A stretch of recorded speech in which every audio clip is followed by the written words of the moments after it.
orang tewas dan 41 orang luka-luka akibat kericuhan yang terjadi di Yahukimo, Papua.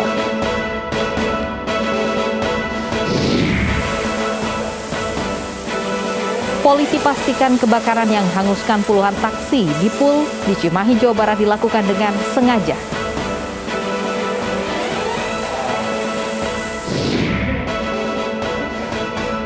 Tak terima anak dijewer, seorang wali murid aniaya kepala sekolah dengan senjata tajam.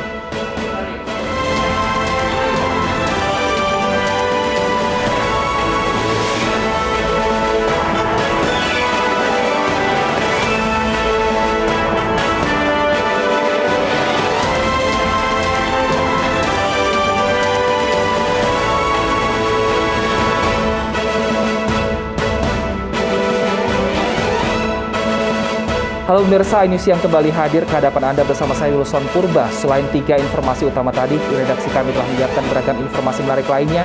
Dan di segmen pertama akan ada rekan saya Lovia Nadian yang menyampaikan informasi. Selamat siang Lovi, informasi apa yang kita punya untuk pemirsa News yang hari ini? Siang juga Wilson dan juga pemirsa, tentunya banyak informasi menarik hari ini. Di antaranya aksi pencurian burung murai yang seharga 60 juta rupiah di perumahan Palem Ganda Asri, Kota Tangerang, Banten. Selain itu, kita juga akan bahas temuan kandungan paracetamol di Teluk Jakarta. Apa yang perlu diwaspadai terkait pencemaran lingkungan yang juga berbahaya bagi kesehatan warga Jakarta. Dalam iNews Siang selengkapnya.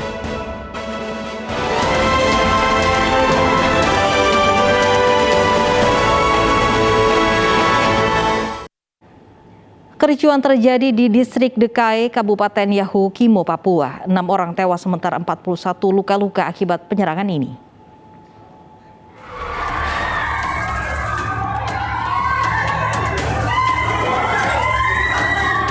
Amuk massa pecah di Distrik Dekai, Kabupaten Yahukimo, Papua Minggu siang. Sekelompok orang dari suku Kimial menyerang suku Yali. Sejumlah bangunan juga dibakar. Akibat penyerangan ini, 6 orang dilaporkan tewas, salah satunya adalah pelaku penyerangan. Sementara 41 orang mengalami luka-luka. Aparat keamanan dari TNI Polri yang datang ke lokasi berhasil menguasai keadaan dan memukul mundur pelaku penyerangan. 52 orang berhasil ditangkap. Diduga kericuhan di Yahukimo dipicu oleh kematian mantan Bupati Yahukimo, Abok Busup, di sebuah hotel di Jakarta. Sampai saat ini juga kami belum ketahui penyebab dari kematian Bapak Abok tersebut. Sementara masyarakat pendukung atau suku Kimial, masyarakat dari Bapak Habok, beberapa jam yang lalu telah melakukan aksi pembakaran ya karena ketidakpuasan. Saat ini kondisi di Yahukimo telah kondusif. Aparat keamanan terus berjaga di lokasi. Sementara sekitar 1.000 lebih warga DKI Tengah mengungsi di markas militer dan markas polisi setempat. Aparat mengimbau kepada masyarakat agar tidak terprovokasi atas sejumlah hoaks penyebab kematian mantan Bupati Yahukimo, Abok Busup, di Jakarta. Dari Yahukimo, Papua, Omega Batkorumbawa, Chandri Andrew Suripati, iNews melaporkan.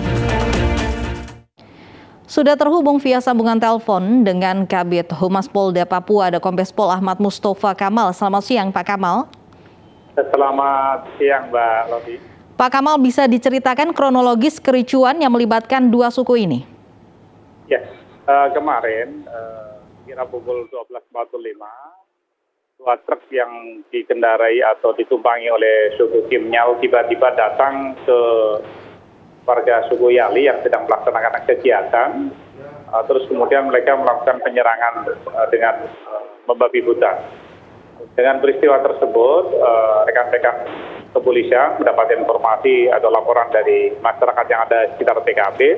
Terus kemudian rekan-rekan dari kepolisian yang di-backup dari Satgas Mangkawi dan rekan-rekan dari TNI mampu mendorong mereka dan mereka tinggalkan lokasi tersebut. Namun tidak lama kemudian mereka juga datang ke Hotel Nuri, di mana Hotel Nuri juga ada beberapa suku Yali yang ada di sana, sehingga mereka melakukan pembakaran dan pengerusakan terhadap fasilitas hotel. Terus kemudian rekan-rekan yang ada di Polres juga sempat datang di sana. dan mereka lari kemudian melintasi beberapa kampung dan melakukan beberapa bangunan atau rumah, ya termasuk ruko ada beberapa unit yang dibakar, sehingga situasi rekan-rekan dari kepolisian melakukan pengejaran dan pencarian terhadap para pelaku. Setelah diketahui bahwa 52 itu adalah dari suku Kimnyal, dan tadi malam diamankan 52 orang. Baik, Dan ya. dampaknya cukup besar karena ada beberapa bangunan juga terbakar, begitu ada korban jiwa. Nah, apakah benar narasi yang beredar penyebab ricuh ini karena kematian mantan Bupati Yahukimo? Ya, salah satu pendukung almarhum ini adalah suku Kimnyal, ya. Terus kemudian ini ada dugaan masih terkait dengan dendam yang terjadi peristiwa sebelumnya dari pelaksanaan pilkada dan kegiatan lainnya.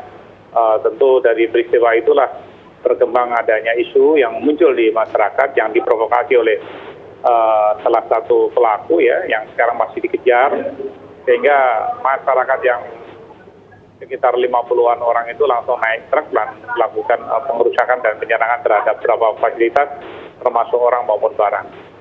Baik, jadi benar adanya karena kematian mantan Bupati, Pak?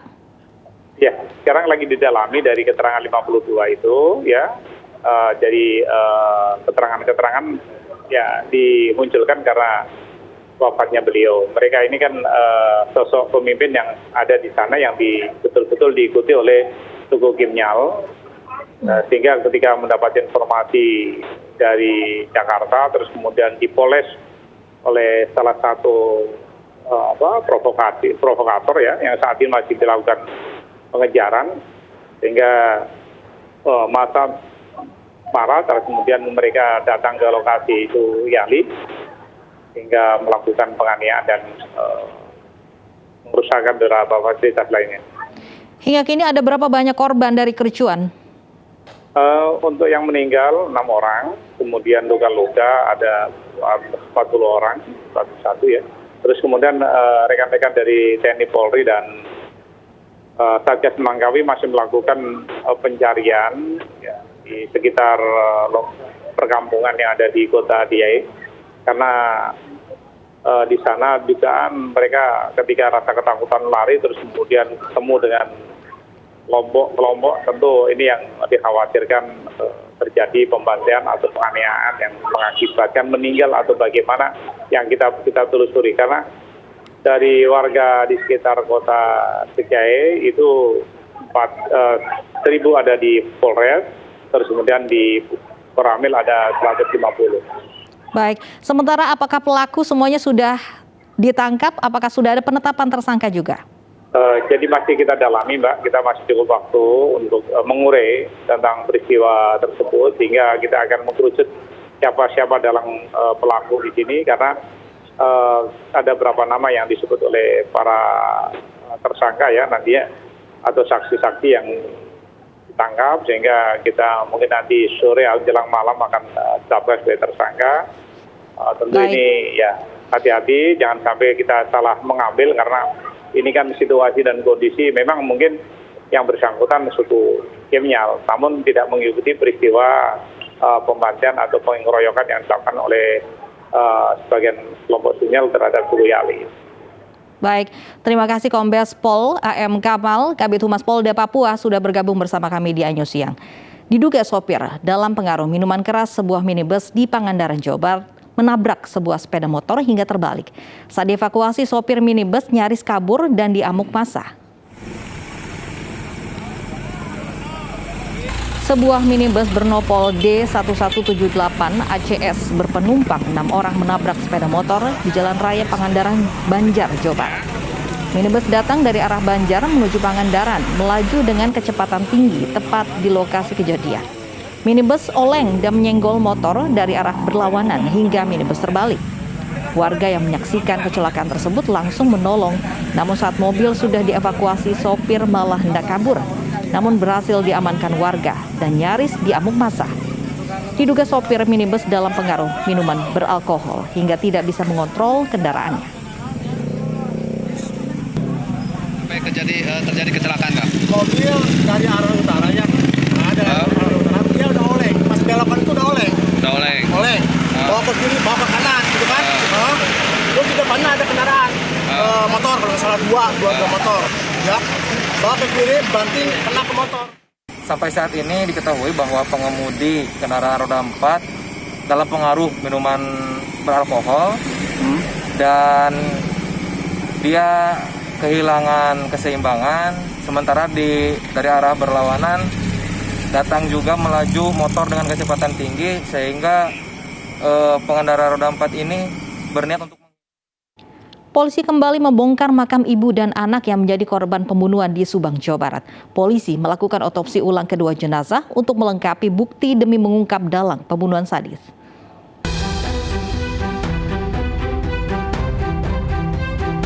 Polisi kembali membongkar makam Tuti Suhartini dan Amalia Mustika, korban pembunuhan sadis di Subang, Jawa Barat. Pembongkaran makam dilakukan untuk otopsi ulang korban. Polisi sengaja menutup areal makam kedua korban agar proses otopsi ulang tak terganggu. Proses otopsi ulang tak dihadiri perwakilan keluarga korban. Pertama kali jam 2, selesai kira-kira setengah 3, yang ibunya langsung anaknya. Bapak tadi melihat nggak proses otopsinya yang diperiksanya apa aja? Nggak boleh, nggak bisa. Lebih dari 1 bulan kasus pembunuhan ibu dan anak ini tak juga terungkap. Polisi terus berusaha mengungkap kasus ini dengan mengumpulkan bukti dan memeriksa saksi, termasuk suami korban. Terakhir, polisi memeriksa Yosef, suami korban, dan dicecar 56 pertanyaan oleh penyidik. Kasus pembunuhan ibu dan anak yang jenazahnya ditemukan di bagasi sebuah mobil mewah hingga kini masih menjadi misteri. Lebih dari 25 saksi diperiksa dan barang bukti ditelusuri, namun belum ada titik terang siapa dalang dan pelakunya. Dari Subang, Jawa Barat, Yudi Heriawan Juanda, iNews melaporkan. Untuk mengetahui perkembangan penyidikan, kami sudah terhubung dengan Kabid Humas Polda Jawa Barat, Kombes Pol Erdi Chaniago. Selamat siang, Pak Erdi. Selamat siang, Mbak. Pak Erdi, hingga kini apa hasil dari otopsi ulang yang sudah dilakukan? Ya, memang kita ketahui bersama ya.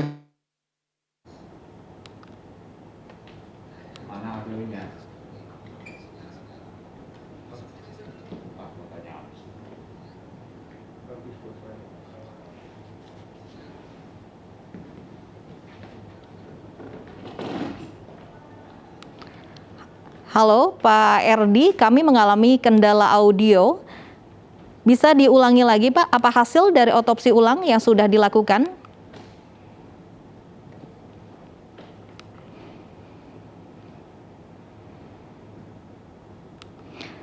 Pak Erdi?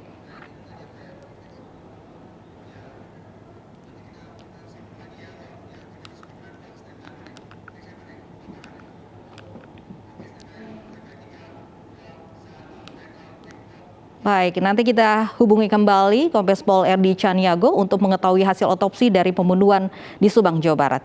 Polisi simpulkan kebakaran garasi yang menghanguskan puluhan unit taksi di Cimahi, Jawa Barat dilakukan dengan sengaja. Polisi telah mengamankan sopir yang diduga pelaku dan sejumlah barang bukti.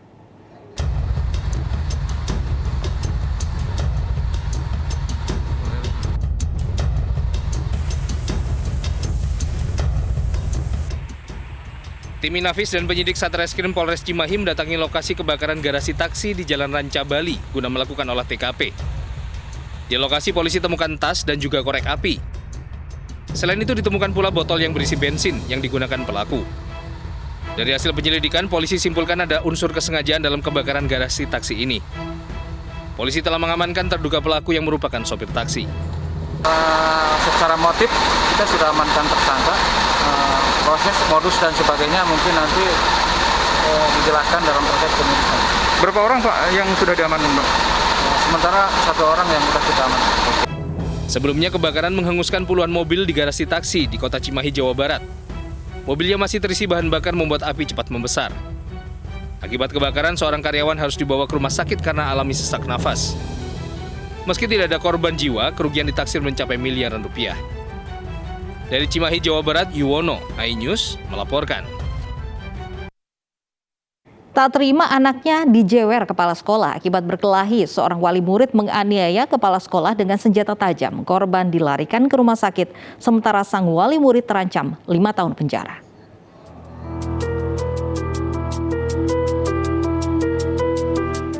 Tak dapat diraih, malang tak dapat ditolak. Inilah kiasan yang dialami Rilwan Syahril, Kepala Sekolah Dasar Negeri 6 Karta Tulang Bawang Barat, Lampung. Rilwan terpaksa dibawa ke rumah sakit setempat setelah mendapat sabetan senjata tajam jenis parang di lengan kirinya. Kepala sekolah ini disabet parang oleh Budi, salah seorang wali murid, karena tidak terima korban menjewer telinga anaknya. Namun pengakuan korban, ia hendak melerai anak pelaku karena berkelahi dengan rekannya. Orang tua pelaku tak terima mendatangi korban di ruang kepala sekolah dan menyabetkan senjata tajam. Nah terus sana suruh berhenti, nggak mau berhenti, berantem, tak sentirlah kupingnya. Nah mungkin anak itu laporan dengan orang tuanya sudah lain cerita mungkin. Sehingga orang tuanya datang ke sekolah, ngamuk sekolah, terjadilah pembacokan. Pelaku yang sempat melarikan diri akhirnya berhasil ditangkap polisi tak jauh dari rumahnya. Dari keterangan pelaku didapatkan bahwa pelaku tidak terima anaknya telah dijubit oleh oknum kepala sekolah tersebut. Akibat perbuatan wali murid ini, polisi menjeratnya dengan pasal penganiayaan berat dengan ancaman kurungan di atas 5 tahun penjara. Dari Tulang Bawang, Lampung, Haryadi Haka, iNews melaporkan. Video penganiayaan yang dilakukan oleh narapidana kepada warga binaan lain beredar di media sosial. Petugas lapas kini tengah menyelidiki mengapa narapidana bisa merekam serta melakukan penganiayaan di dalam lapas.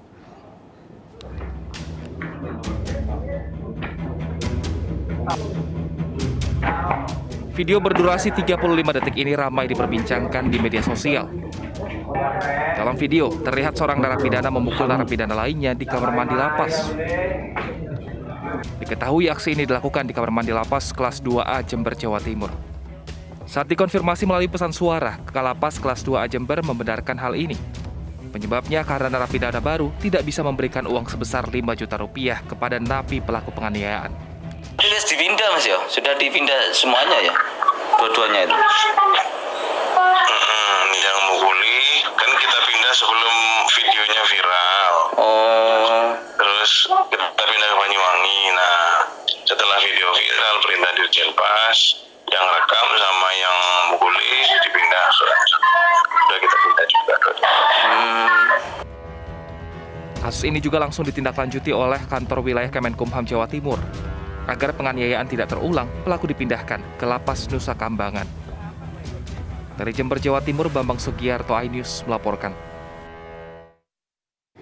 Melanggar protokol kesehatan COVID-19, sebuah kafe dangdut dirazia petugas gabungan. Informasinya akan disampaikan oleh rekan saya Wilson Purba sesaat lagi.